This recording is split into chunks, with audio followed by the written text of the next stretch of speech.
it's Kasim with Solutions 8, and in this video, I want to teach you how to build custom audiences inside of Google Analytics that you can then use inside of Google Ads. And this is a really cool feature, by the way, because Analytics gives you more capabilities than you'd have in Google Ads. So you can build like really ninja audiences, push them into Google Ads, and then market to them. Which is helpful when you want to make money. The other thing that's kind of nifty, and I have no way of proving this, but it's just something anecdotally I've always felt. I feel like Analytics is better at picking up prospects and users than Google Ads is. And the reason I feel that way is because if I use, like let's say I'm running a campaign and we're only using Google Ads audiences, and then for whatever reason we start using Google Analytics audiences, those audiences tend to feel more robust. Like Analytics somehow pixels people better. I don't even know if that's true. I'm just letting you know that I have come across that enough to start to kind of have that feeling. So if you've had that experience, I'd be really interested. If you disagree or think I'm stupid, I'd be interested in that too. Would love to be corrected. So before I dive into it, though, I need to do a big shout out to my boy Hernan Shalaki, whose name I just butchered. Hernan, really appreciate the request. So Hernan requested this video topic, which is why I'm shooting it, which leads me to my request of y'all. If there's something you want to know, ask me. If I know, I'll tell you. If I don't know, I'll pretend I'm busy. Or I'll go learn it, and then I'll shoot a video on that too. So, Hernan, really appreciate the opportunity here. Thanks for watching and subscribing. This is for you. In order to build custom audiences inside of Google Analytics, you're going to log into your Analytics account and then go over here to Admin. And in Admin, you're going to see your three-tiered view. Analytics is set up in this hierarchical structure where all views live in a property, all properties live in an account. And on the outset, when you first start learning Analytics, it's actually kind of confusing. At least it was for me. But then when you get a sense as to how Analytics works, it begins making more and more sense why they did it this way. Incidentally, if you want to really do a deep dive on Google Analytics, go check out my boy Chris Mercer. Brilliant cat. I'm not an affiliate. I have given him quite a bit of money though. Chris helped us build. We had a real estate agency that we sold in 2019, and a lot of the tracking was based off of stuff that Chris helped us figure out that nobody else could figure out, us included. So if you want to dive deep into tracking, measurement, all that good stuff, check out Chris. Really sharp cat. He spoke at TNC for the last 12 years or something insane, and TNC's only been going for 10 years, so that shows you how smart he is. Anyway, so you're going to be in the property view to create a custom audience. Under properties, we're going to go to under audience definitions, go to audiences, and you'll notice that I have an all users audience that I created. It was actually today as I was preparing for this video, but I don't want to show you how to make the all users. We're going to create a custom audience. So you can see Google here pimping out how it is that you could use these audiences potentially. And by the way, anytime you see learn more in Google, I got to tell you, I learned so much by just being nosy and actually like paying attention to their documentation. And their documentation is great. It's great. It's robust, and there's a lot of really, sound pro tips. And it's surprisingly human. You'd expect like Google's T's and C's or whatever to just be really sterile, but they do a great job. So one of the things that I think makes me a better marketer is, and I'll do this not just with Google, but just about anything. Like I actually read terms of service. And you'd be just so terrified by what it is that people include in those things. So mild pro tip. So we're going to select new audience, and it's going to give us a bunch of options here. Smart list, by the way, if you have a really good analytics setup, this is amazing. So Google's going to take everybody that's doing all the things that you want them to do and go find more of those people. So think of them as lookalike audiences inside of Facebook.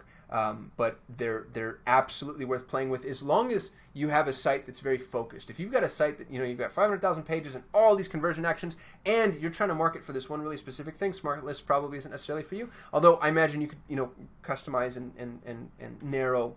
But just be careful with Smart Lists too, because if Google's receiving any false positives, which can happen if you have a poor setup, then you're going to go get a lot more of those people, which you don't want. All users for generic remarketing. New users tracks people who've only gone to your site for a single section, which is kind of interesting. I wouldn't use this for myself because I have really good SEO that yields some mediocre traffic. We rank for everything. I don't know if this is still true, but for all of 2020, we were number one, the number one ranked agency for Google Ads agency. Let me go look. Google Ads agency. And I realize that contextual search and location, all that stuff is going to impact this. Yeah, it looks like I'm getting beat.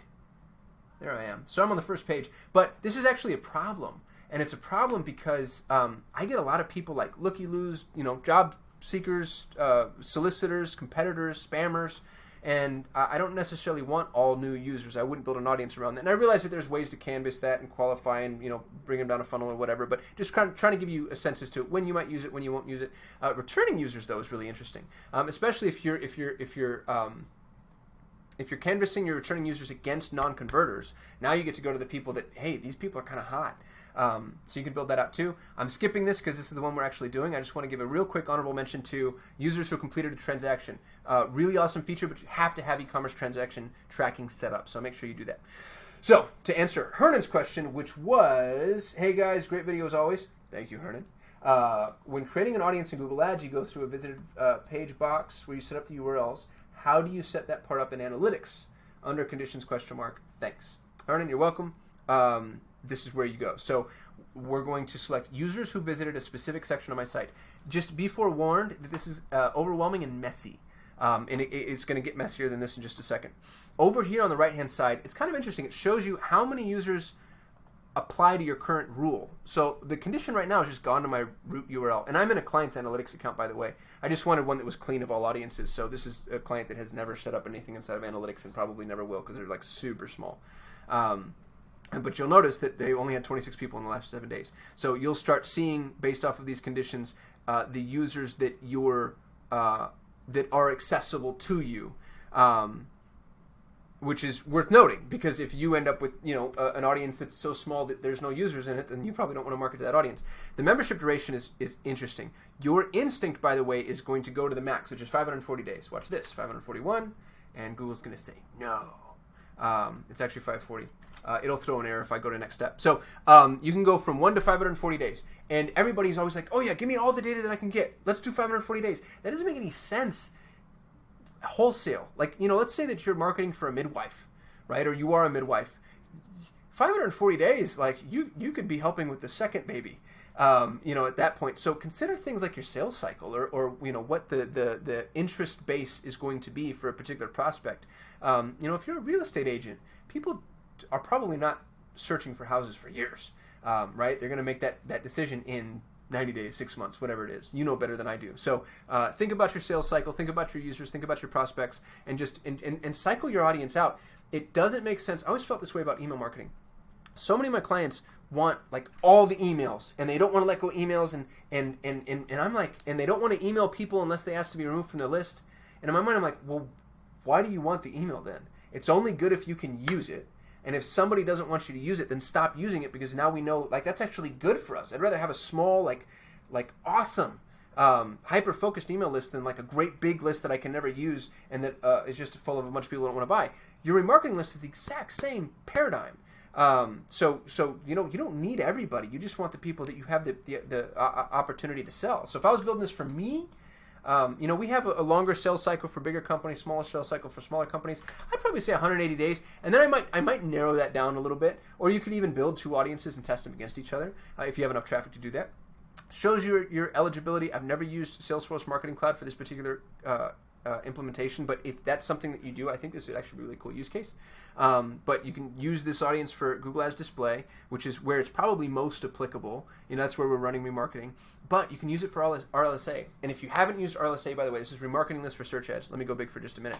This is amazing. It's an amazing feature. So if you're running search, you can build a RLSA audience that says if somebody has been to my site and they search for one of the keywords that I'm bidding on, I want to increase my budget by X. And X could be really significant. And this is important because you'll notice with a lot of purchase behavior, people are searching for something multiple times before they buy. And so if you're able to catch them the second or third time around, it's a huge opportunity to just make sure you're getting in front of somebody who's showing commercial intent, especially if you're already bidding on bottom of the funnel key phrases. Now, there's a flip side to that coin, is you're also intentionally putting yourself in front of non-converters. There's just those clicky people that like to look but don't like to buy. And if you're in kind of like a looky-loo space, then you might want to be careful with RLSA. Very rarely do I see that happen, though. More often than not, RLSA tends to perform really well, my opinion. Well, not my opinion, my experience. No. Sorry. So we're going to click on this little pencil, and when we can do, and just so you know, I'm going to get stuck on this video trying to find options, and I'll show you why, because it's intimidatingly overwhelming. So I'm just giving you that preface now. I might end up pausing while I go figure things out. We're going to use this conditions segment. But I want you to know some of these segments exist. I'd be real careful with demographic information. And to be honest with you, it's because I don't trust Google's demographic tracking. I think it's probably getting a lot better, and it's been a long time since I've relied on it very heavily, so maybe I just need to stop being jaded. But there's just so many things that I don't want to assume too heavily unless it's an absolute, complete, total prerequisite. So if you just only work with females, and that's the only type of person you could take, then it would make a lot of sense. But if you're like, you know what, more women buy from me than men, like 60-40, I wouldn't come in here and start slicing and dicing according to demographics. My soft opinion. If you've had better luck with demographics, I'd love to know. The one thing that I'd actually be really interested in testing that I haven't tested is their in-market segments. And that's because Google's in-market audiences, in my experience, have been like amazing. Google's ability to identify purchase intent. It's an intent-based audience, so that would be kind of cool to play with. Technology, same story. Unless you have an ultra-specific use case, I sell a software that's only for this OS or whatever. I don't know why that was the voice. Behavior is kind of cool. So we can begin building an audience based off of the total number of sessions, for instance, and you can do that inside of a date range, or the days since last session, which would be kind of an interesting way to hey, give them time, which by the way is really. It's really important and helpful in some instances. Sometimes you actually don't want to start the remarketing campaign until somebody's had an opportunity to think. And this also gives you the ability to do things like put a better offer in front of them. I have a quick story to tell. I bought a course from James Clear on habits. I'm obsessed with habit creation. And James Clear had this course, and it was $300. And so I went and I signed up for, the kind of the jiggy trial where you could see the first whatever, and I'm like, I really like this. Well, I have an email that I use when I sign up for dummy stuff in case they want to spam me, and then I've got the email that I use for real stuff. So I sign up for James Clear's trial, and then when I decide to buy it, I go and I buy it through my other email, my real email, let's say. And what ended up happening is he started remarketing me, but he started remarketing the first user. And he remarketed that course by 50% off.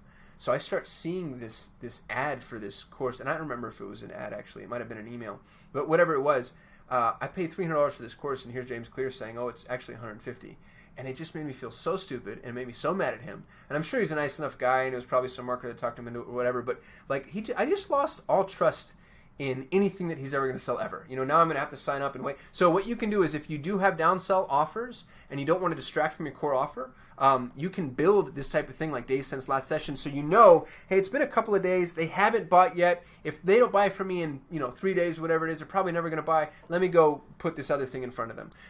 I could use that. I do professional services, right? I run Google Ads for people. Very few people in the full spectrum of the Google Ads world can use us.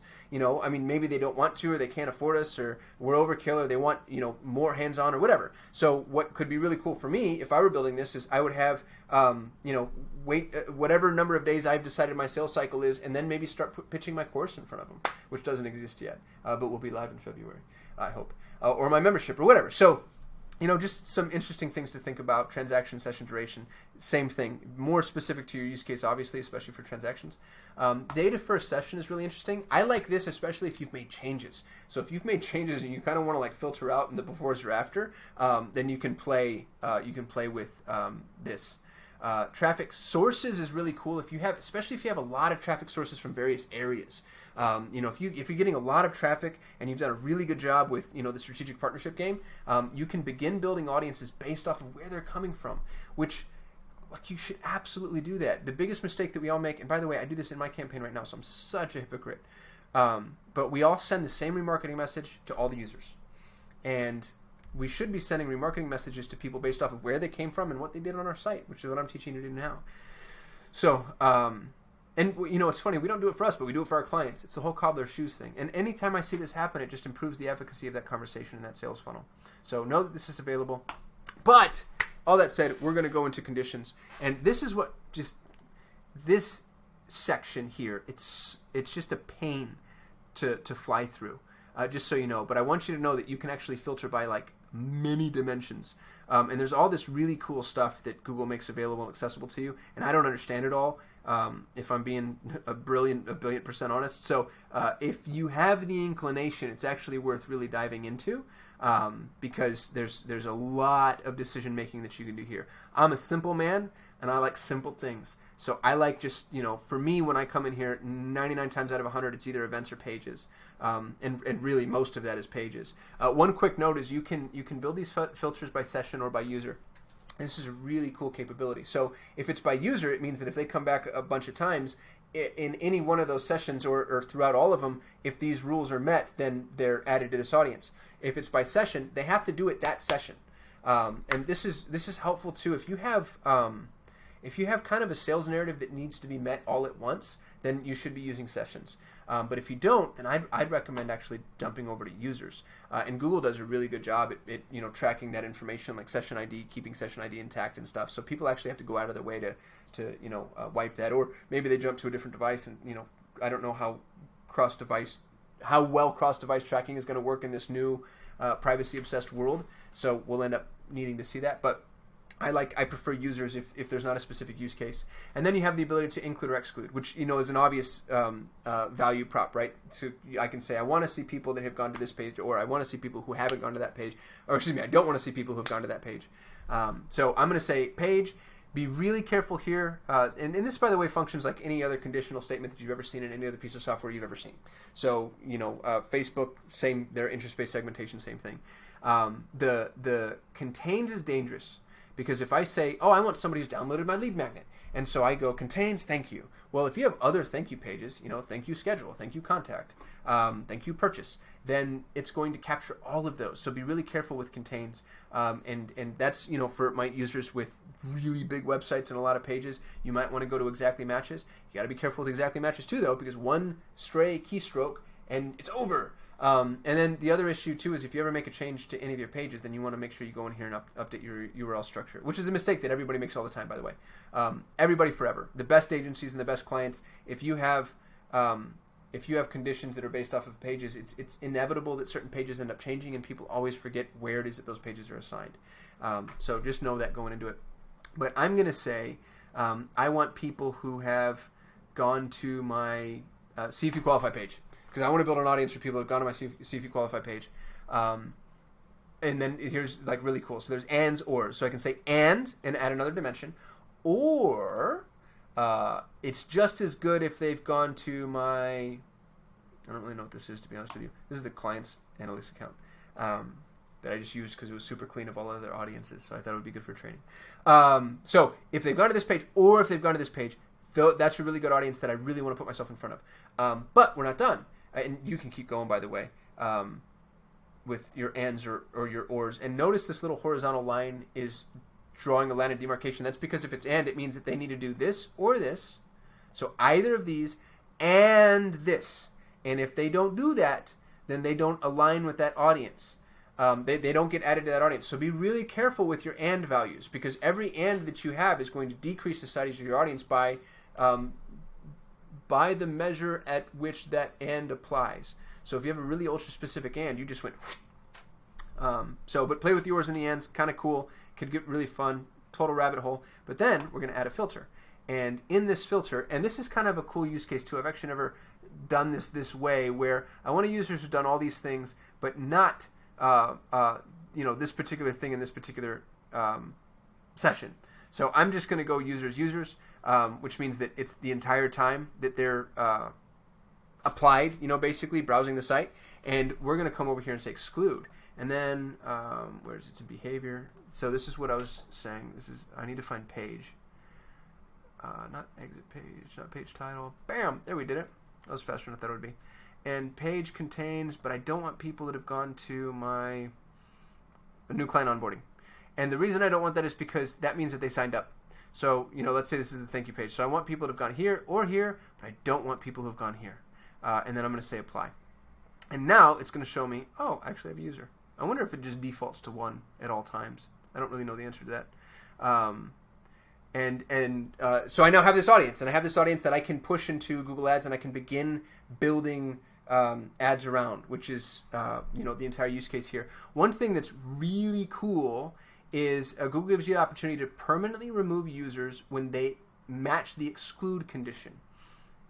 I want to enable that because it means that if at any point somebody does go through my new client onboarding, I want to stop delivering them my please buy from me message. So super important to enable that if it applies to your business. We want to go in here and name our audience, which I'm actually not going to do because I don't want to save this in the client's account. But make sure to get really clear on your nomenclature, especially because you're pushing this from analytics into ads, and you just want to remember what it is that you did. And try not to be short. I mean, you can have like long audience names. So you could say like, you know, people who were interested in. This might be too long. We'll say interests, real estate, non-converters. Now I know, like, okay, these are people interested in our real estate program, but they didn't convert. I don't like typing when people watch me. It worries me a little bit. And that's how you build custom audiences inside of analytics. And you can build more. So you can have like a bunch of disparate audiences that you test against each other and do all that stuff. It actually gets really kind of fun. So if you're playing the remarketing game, strongly recommend doing this. I hope this was helpful. We hit our 1,000 subscribers, so someday I'm going to start going live when I'm not a coward and I find the time. But I still like more subscribers. So if you liked the video, subscribe, thumbs up if you liked what I had to say. If you didn't, you can just leave. You know, not to be petulant, but there's no reason to hit any other buttons. You know what I mean? It's not necessary. Comments if you have questions or ideas or something that I missed. I'm learning too. You know what I mean? Like, there's no exact science to this. There's no right way. And anybody who tells you otherwise is so full of epic dog excrement. All the rules are wrong. Anytime you see recommended inside of Google Ads, you probably know you're being taken advantage of. So anytime you hear anybody who's like, oh yeah, I got it all figured out, I don't buy that for a minute. So yeah, if you've got something to teach me or something that I need to learn, I'd be really interested in having that too. And that's it. That's all I got. Thanks for watching. Appreciate y'all, and I'll see you tomorrow.